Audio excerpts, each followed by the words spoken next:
राधे राधे दोस्तों, जय श्री कृष्णा।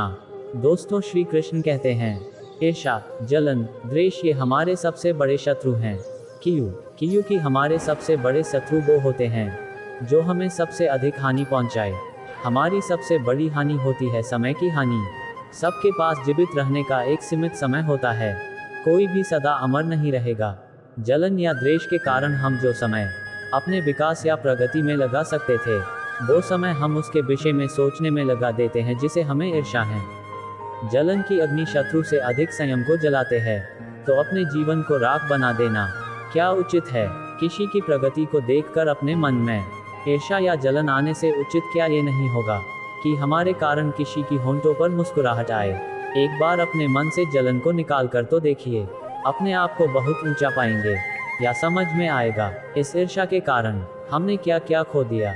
दोस्तों, आज आप सुनेंगे श्रीमद् भगवत गीता अध्याय 7। आज का वीडियो बहुत महत्वपूर्ण है, स्क्रिप्ट मत करिएगा, पूरा देखिएगा। आप सबसे एक अनुरोध करूंगा, चैनल पर अगर नए हैं तो सब्सक्राइब कर लीजिएगा श्रीमद् भगवत गीता बाकी अध्याय का वीडियो देखने के लिए। तो शुरू करते हैं दोस्तों। 1. हे अर्जुन, अब सुनो कि किस प्रकार अनन्य भाव से मुझ में मन लगाकर तथा भक्ति योग के द्वारा मुझ में शरण लेकर तू मुझे पूर्णतया जान सकता है। 2. अब मैं तुम्हें वह ज्ञान और बुद्धि पूर्ण रूप से बताऊंगा जिसे जानने के बाद इस संसार में और कुछ भी जानना शेष नहीं रह जाता। 3. हजारों मनुष्यों में से विरले ही कोई एक व्यक्ति पूर्णता के लिए प्रयत्न करता है, और जो पूर्णता प्राप्त कर चुके हैं उनमें से भी विरले ही कोई मुझे यथार्थ रूप से जानता है। 4. पृथ्वी, जल, अग्नि, वायु, आकाश, मन, बुद्धि और अहंकार ये मेरी भौतिक शक्ति के 8 घटक हैं। 5. ऐसी है मेरी अपराशक्ति, लेकिन हे महाबाहु अर्जुन, इससे परे मेरी एक श्रेष्ठ शक्ति है। ये जीव शक्ति है जिसमें देहधारी आत्माएं सम्मिलित हैं जो इस संसार में जीवन का आधार हैं। 6. ये जान लो कि सभी जीव मेरी इन 2 शक्तियों से ही प्रकट होते हैं। मैं ही संपूर्ण सृष्टि का मूल हूँ और यह मुझ में ही विलीन हो जाती है। 7. हे अर्जुन, मुझसे बढ़कर कुछ भी नहीं है, सब कुछ मुझ में ही स्थित है जैसे धागे में पिरोए हुए मोती। 8. हे कुंती पुत्र, मैं जल में स्वाद हूँ, मैं सूर्य और चंद्रमा की प्रभा हूँ, मैं वैदिक मंत्रों में पवित्र अक्षर ओम हूँ, मैं आकाश में ध्वनि हूँ, मैं मनुष्यों में क्षमता हूँ। 9. मैं पृथ्वी की शुद्ध सुगंध हूँ, अग्नि का तेज हूँ, मैं सभी प्राणियों में जीवन शक्ति हूँ तथा तपस्वियों की तपस्या हूँ। 10. हे अर्जुन, तू ये जान कि मैं समस्त प्राणियों का सनातन बीज हूँ, मैं बुद्धिमानों की बुद्धि और तेजस्वी पुरुषों का तेज हूँ। 11. हे भरतश्रेष्ठ, मैं बलवानों में कामना और वासना से रहित उनकी शक्ति हूँ, मैं वह यौन क्रिया हूँ जो सद्गुणों या शास्त्रों के आदेशों के प्रतिकूल नहीं है। 12. भौतिक अस्तित्व की 3 अवस्थाएं सतोगुण, रजोगुण और तमोगुण मेरी शक्ति द्वारा प्रकट होती हैं। वे मुझ में हैं, लेकिन मैं उनसे परे हूँ। 13. इस संसार में माया के तीनों गुणों से मोहित होकर लोग मुझ अविनाशी और नित्य स्वरूप को जानने में असमर्थ हैं। 14. प्रकृति के 3 गुणों से युक्त मेरी दिव्य शक्ति माया को पार करना बहुत कठिन है, लेकिन जो लोग मेरी शरण में आते हैं वे इसे आसानी से पार कर जाते हैं। 15. 4 प्रकार के लोग मेरी शरण में नहीं आते, जो ज्ञान से अनभिज्ञ हैं, जो मुझे जानने में समर्थ होते हुए भी आलस्य पूर्वक अपनी निम्नतर प्रकृति का अनुसरण करते हैं, वे जिनकी बुद्धि मोहग्रस्त है तथा जो आसुरी प्रकृति वाले हैं। 16. हे भरतश्रेष्ठ, 4 प्रकार के पुण्यात्मा लोग मेरी भक्ति में लगे रहते हैं, दुखी, ज्ञान के जिज्ञासु, सांसारिक संपत्ति के जिज्ञासु तथा ज्ञान में स्थित। 17. इनमें से जो ज्ञानपूर्वक मेरी पूजा करते हैं तथा मुझ में स्थिरचित होकर अनन्य भाव से समर्पित रहते हैं, मैं उन्हें सबसे श्रेष्ठ मानता हूँ, मैं उन्हें बहुत प्रिय हूँ और वे मुझे भी बहुत प्रिय हैं। 18.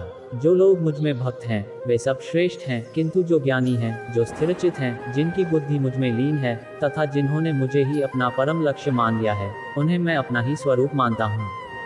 19. अनेक जन्मों की साधना के पश्चात ज्ञान से संपन्न मनुष्य मुझे ही सब कुछ जानकर मेरी शरण में आता है, ऐसा महान आत्मा सचमुच बहुत दुर्लभ है। 20. जिनका ज्ञान भौतिक इच्छाओं से बह गया है वे दिव्य देवताओं के समक्ष समर्पण करते हैं, अपनी प्रकृति का अनुसरण करते हुए वे देवताओं की पूजा करते हैं, इन दिव्य व्यक्तित्वों को प्रसन्न करने के लिए अनुष्ठान करते हैं। 21. जो भक्त श्रद्धापूर्वक जिस भी दिव्य रूप की पूजा करना चाहता है, मैं उस भक्त की श्रद्धा उसी रूप में स्थिर करता हूँ। 22. श्रद्धा से युक्त होकर भक्त किसी विशेष देवता की पूजा करता है और इच्छित वस्तुओं को प्राप्त करता है। परंतु वास्तव में इन लाभों की व्यवस्था मैं ही करता हूँ। 23 परंतु इन अल्पज्ञ लोगों द्वारा प्राप्त किया गया फल नाशवान है। जो लोग दिव्य देवताओं की पूजा करते हैं वे दिव्य धाम को जाते हैं, जबकि मेरे भक्त मेरे पास आते हैं। 24 अल्पज्ञ लोग सोचते हैं कि मैं परमेश्वर श्री कृष्ण पहले निराकार था और अब यह व्यक्तित्व धारण कर लिया है। वे मेरे साकार रूप की अविनाशी उच्च प्रकृति को नहीं समझते।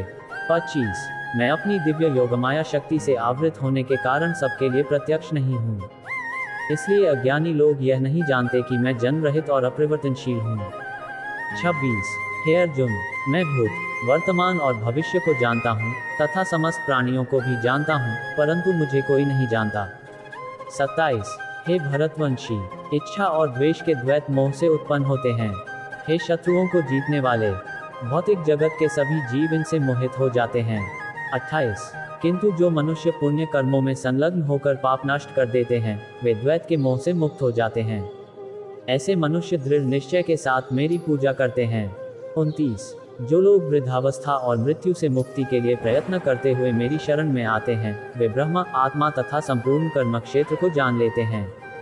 30 जो लोग मुझे अधिभूत पदार्थ क्षेत्र तथा अधिदैव देवताओं का नियामक तथा अधियज्ञ समस्त यज्ञों का स्वामी के रूप में जानते हैं, ऐसे प्रबुद्ध आत्माएं मृत्यु के समय भी मेरे प्रति पूर्ण चेतना में रहते हैं। दोस्तों, आशा करते हैं आज का वीडियो आपको अच्छा लगा होगा। वीडियो अच्छा लगे तो लाइक करना तो बनता है। कमेंट पर जय श्री कृष्ण लिखना ना भूले। भगवत गीता बाकी अध्याय का वीडियो देखने के लिए हमारे चैनल को सब्सक्राइब करें। आज के लिए राधे राधे, जय श्री कृष्णा।